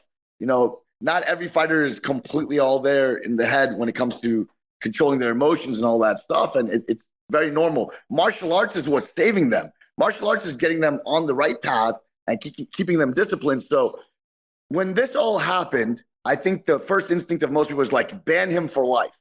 But the coach inside of me says, no, don't remove him from the martial arts. Bring him closer to the martial arts. Let's bring him back, bring him and his family back. I think he will realize he made a mistake and he'll grow from it as a martial artist. So that was sort of the coach in me, betting on him that he'll learn from this and grow and understanding that we're in a sport where it's full of savages and emotions are high, tension's high, and egos are high. If I just bash him, it'll just be a never-ending circle of maybe him doing something like that again. If I show some love, some appreciation towards him, maybe we get a different reaction from him, which is happening. Today, he will be posting a statement actually thanking us, which is pretty shocking, thanking us that, we did the safest thing possible to stop him. He wasn't hurt, and he wasn't arrested. He wasn't suspended by commission. He was guided out, politely, and he feels is the appropriate measures. So he's going to put that video out today. Perfect. And that is how it should be handled. I mean, listen, no one was hurt at the end of the day. It's not great. You don't commend it. You don't reward them for acting like that. It's not allowed. But as you just said there, I mean, I had a shitty background. I did a little bit of time in prison. I was a maniac when I was a kid. Getting on this path, I've spoke about it many times, so I'm not going to bore you all. Don't worry. But it saved my life. And a lot of the people involved in mixed martial arts, boxing, combat sports, there's a reason why they're involved in these kind of sports because, they've had a bit of adversity in their life. So for you recognizing that, I'm telling you, it's incredible. It really is. So congratulations. Thank you. One thing that's really hard of me as a president right now, to be honest, is to sort of separate that coach and president role because a lot of these fighters I really care for. And it makes things tough, because you want to really go above and beyond. But at the same time, as a president, you want to keep your emotions out of it. When it comes to these fighters, you want it to be business. But in the end of the day, I really care about all these guys and I want to do right by everybody. So, everybody that wants, to punish this guy or bash him, definitely we settled that right now. I think that needs to be removed. And then the second thing is, I'm getting trolled on Instagram. Nasty about this incident. Really? Dude, what they saying? Dude, they are trolling me. Like, okay, they're like, well, good job, dude. You choked out a guy that was being held by like two dudes, And it's like, okay, look, me and that guy one-on-one, I wouldn't bet on me either. But that wasn't the point. We're not fighting here. We're trying to de-escalate a situation, and that's all it is. And I think people, the trolls on Instagram maybe misinterpreted of like, I went too far, whatever it is. I feel that was the safest measure to end it, Yeah. Hey, listen, the man was out of control. What are you going to do? Innocent bystanders could have got hurt. There could have been women and children in the vicinity. You never know. Glasses get knocked over. Bloody a shard of glass goes in someone's eye. Who knows? You know what I'm saying? So you're right. You apply a bit of pressure on the neck. You lose consciousness. You wake up. You're getting escorted out of the building. You spoke to. You calm down. You get your shit together. And you know what? The sun comes up tomorrow and everything's fine. You know what I'm saying? So, well done. Listen, what's going on, Asim? I'm seeing rumors of Luke Rockhold say, where'd he go? Where'd he go? This keeps happening. He's back. No, okay. Sorry, say it again. You broke up. I want to hear it. Yeah, no, my bad. So what's going on? I'm looking online. I'm seeing all kinds of rumors. Luke Rockhold's on a podcast saying that I'm fighting him. I'm in a 4-man tournament. Me, Anderson Silva, Machida, Luke Rockhold. I'm like, the fighter in me is like, let's go. I'm like, hold on a minute. I've never heard anything about this. Oh, man. Yeah. I think he knows how to stir the pot. And I didn't hear anything about that either until he said it on the podcast. And I was like, okay. I mean, what a great idea, right? Amazing. Amazing idea. Wait, we're on air. We're live. Michael Bisping, are we seeing you in Karate Combat ever? Maybe. Yeah. I've got to get some. I've got a bit of a neck issue. But okay. It ain't no thing. Let me get this neck issue dealt with. And you never know. I would love to. I really would. Who would you fight? Who would you want to fight? This is $1 million question. And you're putting me right on the spot. My God. Give me Rockhold. Give me Anderson. Give me all of them. Who's the champion? Who's the champ? It's Sam Alvey at 205. Fuck Sam Alvey. Hey, I remember Sam Alvey. I sparred Sam Alvey. I'm joking about Sam Alvey. Shout out Sam Alvey. Of course. And he's great. Sam's hilarious and he's a great fighter as well. I sparred Sam Alvey. I had bad ribs. I was at the Rain Training Center. And I'm like, I said, Sam, we'll do a little bit of sparring. I said, but please, nothing to the body. My ribs are really bad. I shouldn't really be sparring. He says, yeah. Okay, no problem. So we start. Boom. Gives me a big body shot straight away. I'm like, what's going on, Sam? You don't tap and tell, but I'm like, it's on, brother. Boom, boom. Oh, shit. Mal is the facade. He's tricking you. He's an evil guy, man. Yeah, it is. He's Sam is the man, though. He's fantastic. Smiling Sam. President Awesome. That was awesome. I'll let you go. Dude, I'm going to be at an event soon. I can't wait. I told you we'll fly you out anytime you want. You let me know. I'll be in touch. Take care, buddy. All the best. All right. Yeah, bye. Herringbone. There he is. Bisping? How awesome is President Awesome? Dude, he is the man. Look, you're talking to Joe Pyfer about needing to make these shirts from his Contender Series debut 2 years ago. He comes up with Dana Brown. He's got presidential shirts in time for the election. Yes. And I need some new merch designs, please. If you make a good design, a Believe You Me logo, it's getting made. It's getting printed. I've got people going on at me. They're in my ear and they've been sending me some designs. They haven't been very good. And I'm like, I'm sorry. These are garbage. Okay. So if you're a designer, I'll give you a shout out. I'll give you your props and we'll turn it into a reality. Anyway, thank you, Joe Pyfer. Thank you, Dan Ige. Thank you, Payton Talbott. Thank you, President Awesome. Commiserations to Anthony Smith. We're not finishing the show. We've got plenty of other stuff to talk about. Opening UFC 303, Michael Venom Page versus Ian Gary. We haven't spoke about that at all. Ian Gary beat Michael Venom Page. Now, on the scorecards, it could have gone either way. Round one, Gary won. He forced him to his back. He almost had the choke. I thought, it's over. It's over. Rebecca's like, still in bed at the moment. We're on the bed eating pizza, and I'm watching. I'm like, oh, God, because, listen, I like Michael. I don't mind saying it. Ian Gary is I've got nothing against him, but Michael's a great human being, and he came on my show, Tales from the Octagon. He came to the first one, so I've got more of a relationship with him. So I was like, oh, God, he's lost. He's going to get choked out. This is bad. And then he doesn't get choked out, right? And I don't know if that's because of incredible heart and will for Michael Venom Page, or just a lack of rear naked choke ability. I mean, maybe President Awesome needs to teach Ian Gary a thing or two. So he gets out, goes to round 2, and he has a great round 2. You know, wobbles Gary a few times. I thought Gary was very hesitant. He didn't back up the words that he's been spouting for the last God knows how long. He was hesitant. He looked slow. He looked a little intimidated. He lost that round, but then he won round 3. It started off, Page was winning round 3, if I remember rightly. He landed a few shots. Then Gary goes for a leg lock attempt. It was a kind of sloppy attempt. MVP gets the top, lands some ground and pound to get back to the feet, and then he takes his back. So I think the first half of the round went to MVP. The second half went to Ian Gary, and that's down to the judges to decide, right? I personally, I don't know if it's my friendship with Michael Venom Page skewing it, you know, which can happen. I would have given it to MVP. But, you know, I've got no problem with it either way. It was one of those. Dana said it should have been a draw. I don't even know. Can you score a 10-10 round? I don't know. I mean, technically, is that a thing? I know it's a 10 must system, so one guy's got to get a 10, but I think both guys can. I think you can score around 10-10. I will double check that. Right. I should know that given my position, but Brian just looked that up. But if so, give that a 10-10 because it was a very, very even round, so it should have been a draw in my opinion. But I have no issue. So Ian Gary, he's calling out Shavkat Rakhmonov, and I respect that a lot. Other people aren't calling out Shavkat, right? There's a lot of people don't want to fight him. So for that, he kind of saved it. You know what I'm saying? Because he does hold himself in high regard, and he does talk about himself being one of the greatest, and he'll be a GOAT, and he'll be up there with John Jones and all the rest of it. That's all well and good.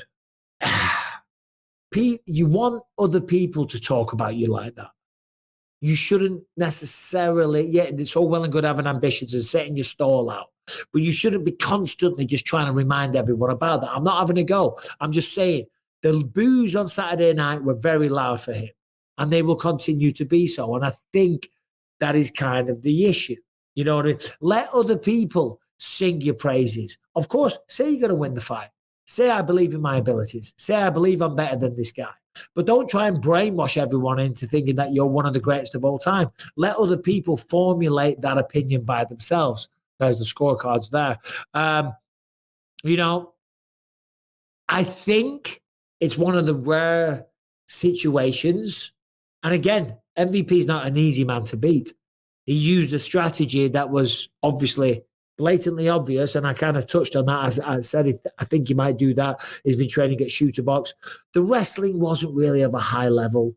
You know, the jiu-jitsu wasn't necessarily a high level, but it was effective enough to get the win. And he's now only one of 3 people to do that. So again, props. But I feel that he's probably in a rare situation where the stock kind of goes down with a victory. Well, I mean, you're looking at a guy who's 8-0 in his UFC run, right? Now, normally that's like, you know, you're clamoring to get that guy a title shot. You know, you're on an 8-fight win streak, all 8 of them in the UFC. 3 finishes over that run, all against the lower level opponent. Once he started getting, you know, higher up in the rankings, the finishes went out the window, decisions only. 1 performance bonus in 8 trips to the octagon. That is not, you know, like there's just, where is the fanfare coming from?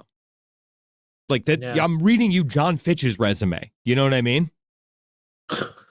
I'm not trying to be a dick here. I'm just, that's the God's honest truth. He wins in, you know, I mean, it's less than dominant fashion, but he wins in convincing fashion to the point where you can't take anything away from the guy. But you're on an 8-fight win streak with 1 performance bonus and no fans clamoring for you to get these higher and higher shots. I mean, who does that remind you of?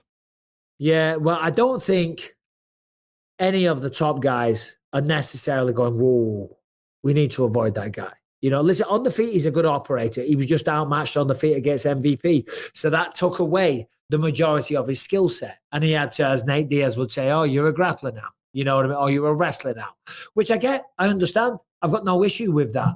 But it wasn't like necessarily executed well. You know, it would have just been better going to the post-fight presser and all that. And I've been there. When I fought Matt Hamill, I was still full of my own shit. And I still thought my performance was great in the moment. Of course, now over time, I know it was terrible. It was a close fight. I was very lucky to get the decision. And I think it's kind of a similar situation. He was at the post-fight presser saying he snake charmed the snake charmer. You know what I mean?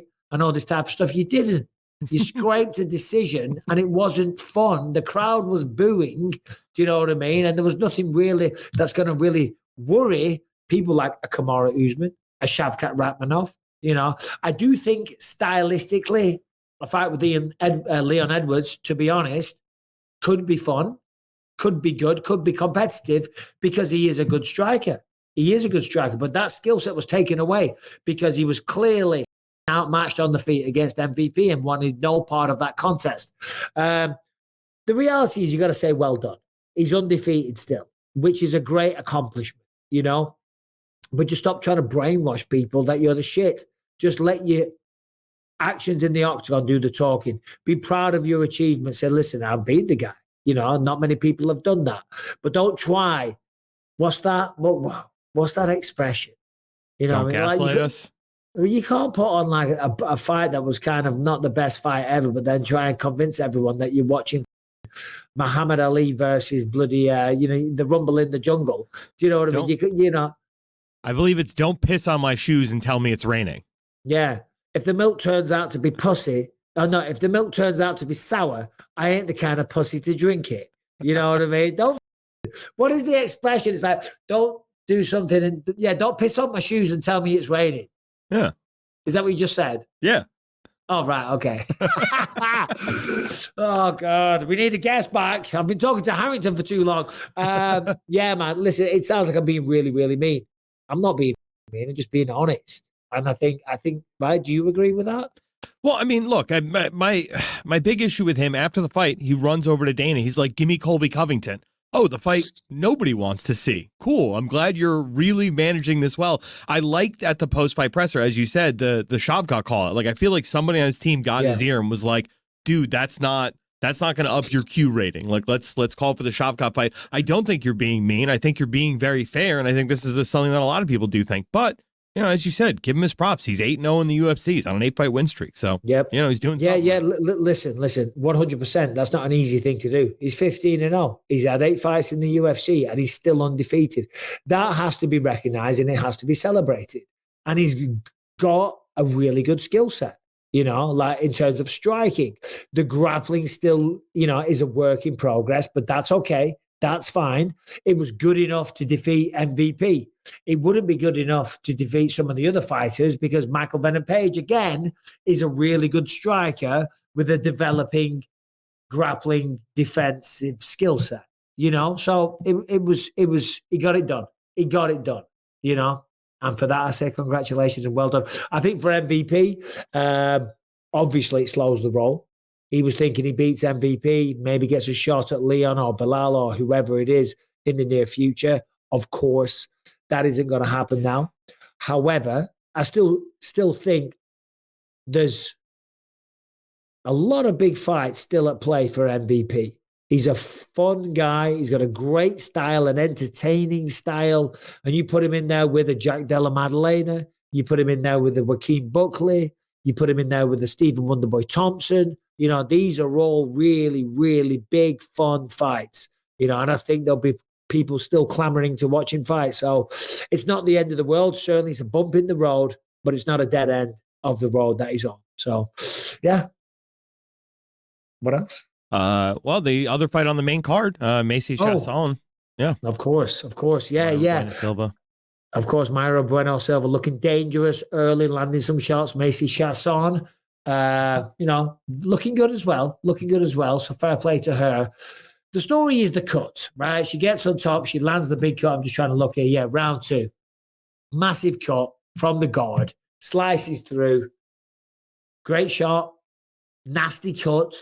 Opens up wide on the eye. The referee comes in and he's like, no, sorry, the doctor comes in. He's like, I don't know. And then the referee's like, well, what do you think? What are you saying? He's like, I don't know. It's like, will someone just be man enough to make a decision, right? Because Chris Tognoni, to be fair, the referee, that's not his call. He's trying to decipher from the doctor, because the doctor knows he's on TV. He knows what's at stake. He doesn't want to, ruin someone's career or whatever. And then when he went, well, it's too deep.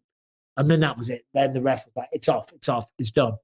Now, my thoughts on that, which is probably going to be disagreed with en masse, is that I think that fight should have continued. It was a bad cut. The blood was going into the eye. Of course, no question. Could she have continued the fight? Without question. Because, yeah, it's bad. The blood goes into the eye. You wipe the eye. The blood goes out of the eye. You fight a little bit, the blood goes into the eye. You wipe the eye. It just means that every so often you're going to have to wipe the eye. And granted, the cut could get worse. All right? But I don't think it was going to. Joe Rogan was like, we should have let that go. I agree 100%. However, well done, Macy Chasson. Got another win over a great opponent. Yeah, I mean, I don't, I'm not going to, yeah. Look, I was concerned with the possible loss of blood there, right? That's a deep cut. It was leaking a lot pretty quickly. We saw the same thing in PFL. We've seen a lot of blood, Harrington. That's true. Yeah, I don't know. I mean, I thought it was very fun. I know Dana said not only did he agree with the stoppage, but that she should get away from him because she was bleeding all over him. Yeah. And I think it was Hunter Campbell. Oh, no. See, that's the thing as well. I forget who else it was. Someone jumped over and they were talking to them and they were covered in blood. And I've had this, like when I'm commentating or whatever, because this is what happens, certainly at the Apex. At the Apex, people don't know this. So you go in, you commentate with the fighter or whatever. You do the questions and all the rest of it. Then I run back to my seat. I got to sit down because I got to start getting my shit together and get my notes for the next fighter that's about to walk out. And I'm like, get my ducks in a row type thing. And then the fighters walk by and then they're buzzing. They're not thinking of the TV broadcast. They're like, oh, Bisping, and they're grabbing hold of you. Let's get a picture and all that type of stuff, or the cornerman or whatever, And the whole time, my primary thought process is, don't get that blood on me. This suit was very expensive. I'm lucky the UFC paid for it, not me. But still, I know what it cost. It's a custom suit. It cost a fortune. Please don't get that blood on me. But bueno. She was pissing blood all over the place. Okay. So we've had a long show here. We've been going for 1 hour and 50, almost 2 hours. We're going to wrap this one up here, guys and girls. It was a fun one. Thank you, Payton Talbott. Dan Ige, absolute legend in every way, as is President Awesome. Really enjoyed talking to Joe Pyfer. Harrington, you brought the energy once again. You weren't on the Joe Biden juice. You were sucking on the microphone a bit too much. You know what I mean? But one day we're going to get the perfect one. Anyway, if you have a question, send it into bympod@gmail.com. And if you're listening on iTunes, Spotify, wherever you find podcasts, make sure to subscribe. Leave us a 5-star rating, positive review. It really helps out on those platforms. If you're watching on YouTube, make sure to subscribe. And you hit that notification bell to find out whenever a new video drops. And if you want to cash over 500 episodes you can't find anywhere else, completely ad-free and totally uncensored, head to gasdigital.com. Use the promo code BYM. Get a 20% discount. Check out over 20 great shows on the network. Ryan, I know we said we weren't going to do this. I said we're not going to do a question. We've had 4 guests. It's ridiculous. But do we have a video we can play? We're going to do a question. Sorry, I don't care. Ryan's like, I'm not prepared. We have some questions that came in, but they're not good. Suitable. No. I mean, it's some people commiserating Anthony, somebody talking shit about Anthony. Some dude sent in a 2-minute video just to sing how much Harrington sucks, and we got invited to a wedding in Where's the wedding? Geneva? Whoa. Switzerland? I think so. I mean, I want to go back to Switzerland. I went there as a kid, but we're not going to the wedding. Vienna, Austria. The home of Alexander Rakic. Apparently a very dangerous place if you're going to the wrong section. We're hoping to do a live podcast in Manchester for UFC 304. We need a venue. We need a place that can accommodate, hopefully, 200-300 people. If you are a venue in Manchester, reach out. If you're not, don't reach out. But if you have a question, send in a good one. Final thoughts, I guess, for this episode. It's for Anthony. You know what I mean? As I said at the beginning, our main role in life as a father and a husband is to look after your family. And that's why he did that. That's where the motivation came from. You know, of course, the UFC called him. They offered him a large check, a bump in pay and all the rest of it, I'm sure. And ultimately, why you do this, why you sacrifice yourself, is for that reason. Yeah, okay, you want the glory. You want to be world champion. You want to be the best fighter in the world and all that type of stuff. And that's awesome. That's great. It is. As a man, it feels good. But the main reason you do it, the main reason why most of us start down this path and this journey, which is a hard journey, which is long and arduous and doesn't get the recognition, you know, unless you really start making some gains in it. It's thankless often at times until you get to a certain level, is because you're doing it for your family. So in that regard, hey, he's smashing it out of the park. If he wants to still be a great in the sport, he's just got to address a few things. He's got to address the short notice fights. He's got to make some changes to his conditioning routine, you know, and whatever he's doing. And it was short notice, granted. It was short notice, but he said it wasn't. You got to do. You got to hate camp. You got to hate camp. I couldn't wait for training camps to finish because it's hard, you know. If you're not hating camp, you ain't doing it right. Anyway, he'll be back though. Hopefully next week, but we shall see. Harrington will, Brian will, I will, on Thursday. Goodbye. Take care. Always.